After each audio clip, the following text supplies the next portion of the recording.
Good evening, gentlemen. Welcome to the first day of fall and the first Gffl podcast of the year. Having a fall type beverage. So, anyhow, I figure we get right into it a little bit. Intro music tonight, The Thrill Is Gone by B.B. King. After you get your first loss like me, the thrill kind of goes out of the whole undefeated season. So, cheers to that. So, a lot going on. I apologize I didn't get to you last week. New computer is not as cool as the old computer. So, we're going to try out using my wife's iPad. Hopefully that'll work. And there's an app on there, so I'm hoping I can make things a little bit more interesting this season and what have you. So, kind of just give us a breakdown. I think some news that came out today is that I bring my cheat sheet up here, was a couple of guys aren't going to be playing on Saturday that we had anticipated. Oops. I highly recommend, if you have a smartphone like I do, there's some good apps out there. Bleacher Report, you can get their fantasy football news, and they get updates all the time, which is cool. That's I get a lot of my stuff from there, just to kind of keep up on things. One of the things that came out today through their fantasy football news is DeMarco Murray. He's got a hamstring. They're saying it's just a tweak, but they're not sure. One just came across that affects me. DeAndre Hopkins for the Texans. He sat Wednesday due to concussion. Not good for me. Rish, this one here's put in your wheelhouse. Arian Foster, they're saying today he's not playing Sunday. They don't think he's 100% yet. So we'll see there. A couple good articles on here if you want to go read.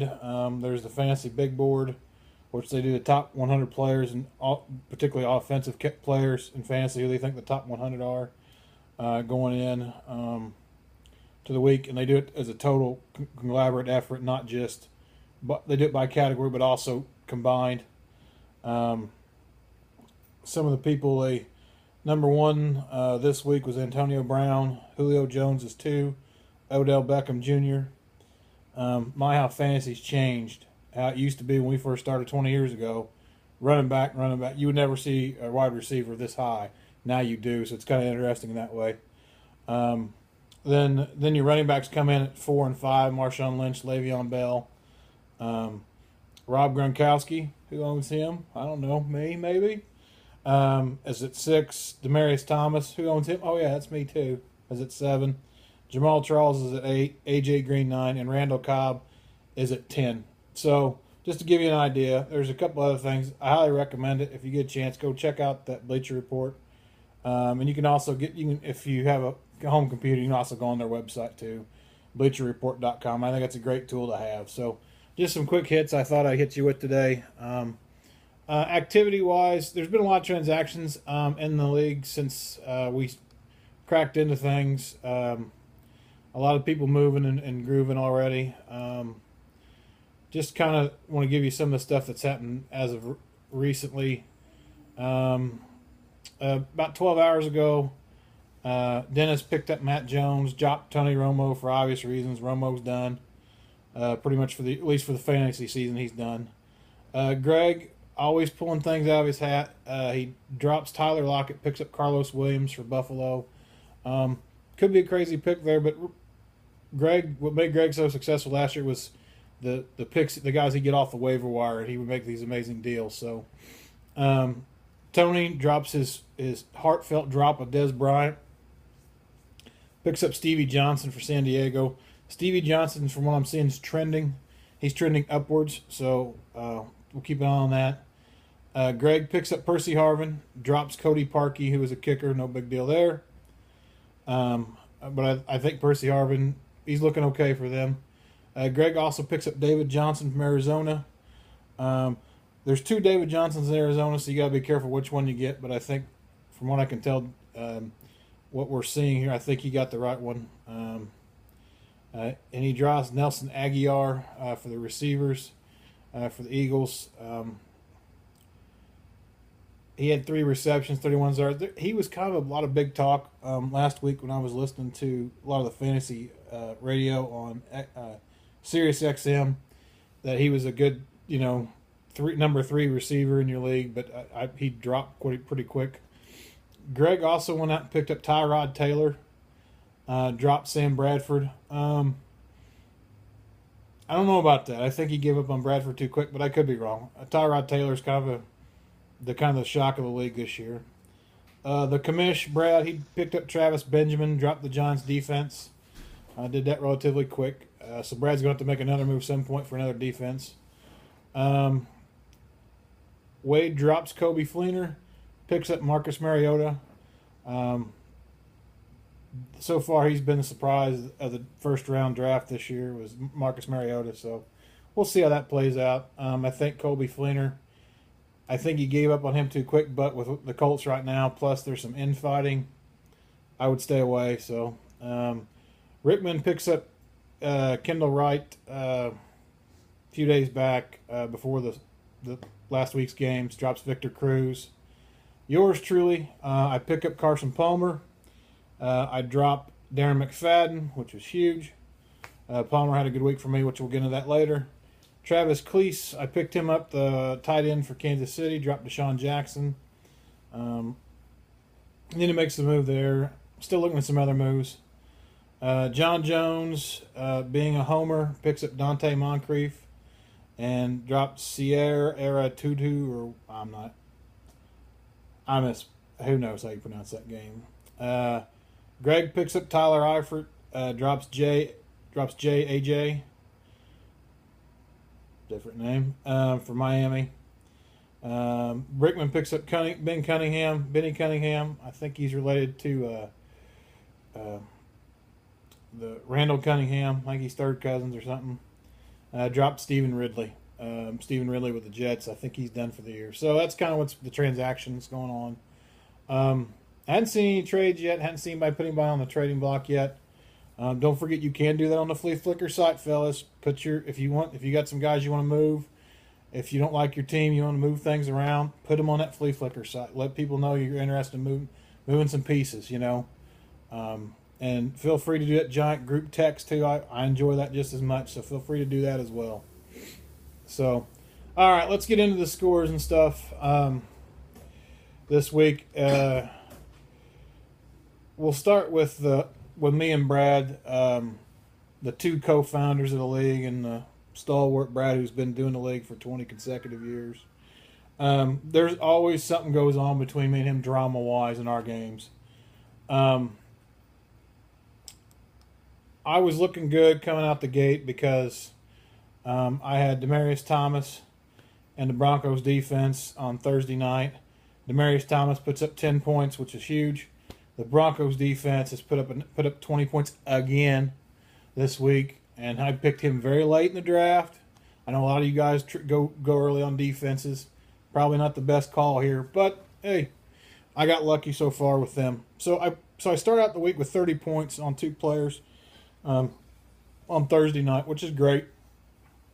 I pick up Carson Palmer. Palmer puts up 22 points. I start Bishop Sankey because Andre Ellington's out. Was kind of him-hawing back and forth between him and Jennings. Start him.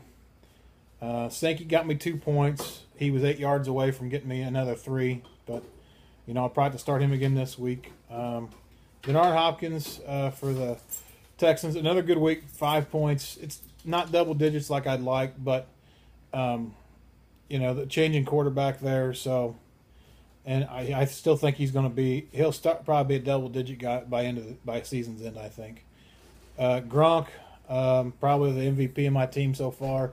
Outside of the Denver defense, another 15 points for him. Just a stud. And in our league, being we don't play a tight end, we can play him as a receiver. He's just as good as any. So my kicker kind of killed me. Only 2 points for him, but. He took 2 points, so I didn't leave much on the bench outside of I could have started Eli Manning. There would have been 22, but tied there. I couldn't approve there any. The only thing that killed me was Eddie Lacy. Going into Sunday night, I was up 9. Brad had Russell Wilson, Marshawn Lynch, and the Seahawks defense. I had a 9-point spot lead. If Lacy plays, probably win. That gives me 19 points. I would have had a 19 total of 19, maybe a little bit more, and I could have probably hung on there and maybe pushed it to a tie. But instead, Lacy goes out early in the first quarter, kills me. Not what I wanted to see, but Russell Wilson doesn't have a great game, only puts up 14 points. Marshawn Lynch does not have a great game, puts up 6 points. Danny Woodhead, 7 points for Brad. Julian Edelman saves the day for him, 23 points. Emmanuel Sanders, another great pickup, 19 points. Keenan Allen only got him a point. What killed me this week was his kicker outscoring me by 15 points. Gffl, 17 points. Seahawks defense was terrible, 4 points. Brad had a total of 91. Had an optimum total. He could have had 121 this week if he starts Joe Flacco, but he doesn't. So yeah, a big week for Brad. He gets a win. Puts him to 2-0. Puts me down to 1-1. Tough week, but that's what happens. Somebody gets hurt, and that always happens with me and him. Semifinals 3 years ago. It was me and him. I had Rodgers as my quarterback. He's got a concussion. He's out. I got Favre as my backup. Favre comes in and plays, goes down the field the first quarter for a touchdown. I'm like, beautiful. This can happen. I can still end up winning this. And Favre never plays another down after that touchdown drive, and I end up losing. So, nature of the beast. Second game of the week, Jonesy and Kurz, 82-62 was the final there. A couple of the highlights there was Roethlisberger, 25 points. Antoine Brown, 19. Moncrief, 15. Couple of things for Jonesy. Roddy White had 0. He didn't even have a reception, I don't think. Jonathan Stewart had a good week, 59, 6 points. Frank Gore, 6 points. You kind of want to see a little bit more out of your running backs. You'd like to get maybe between your running backs, you want to be at least 20, somewhere in the 20-point range between the two. You want to average at least 10 points apiece. But for Kurz, Peyton Manning, 23 points on Thursday night was huge for him. Jamal Charles, huge. He was running wild in that game, 16 points. His other running back, Lamar Miller, not great against Jacksonville, only 42 yards. Randall Cobb had a great night, 10 points for him. Mike Evans was his big donut. That hurt. And Martellus Bennett only got him 6. That hurt as well. When you only have 3 people in double figures and nobody else close to 8, nobody else close, that hurts. But Jonesy, just luckily Roethlisberger and Antonio Brown were there. The hookup error is what saved him from to win. And Moncrief for Indianapolis saved him as well. So a couple of points on the bench. Jonesy could have started Freeman for Atlanta. That led him 11. Or Michael Crabtree, who's going up. A lot of people are talking about Crabtree this week. He's played for Oakland. Jumped across the bay there. He's playing well. His kicker, Brenza, for Tampa Bay would have got him 15 points. So there were some points he left on the bench there. For Kurz, Latavius Murray for Oakland would have got him 12. Sammy Watkins for Buffalo would have got him 12. That right there would have replaced a donut and a deuce. That would have helped. And the Jets defense would have got him 10 versus the 3 that he got from Baltimore. So, tough week for Kurz. Kurz now drops to 0-2. Jonesy's now 2-0. Starting a streak that way.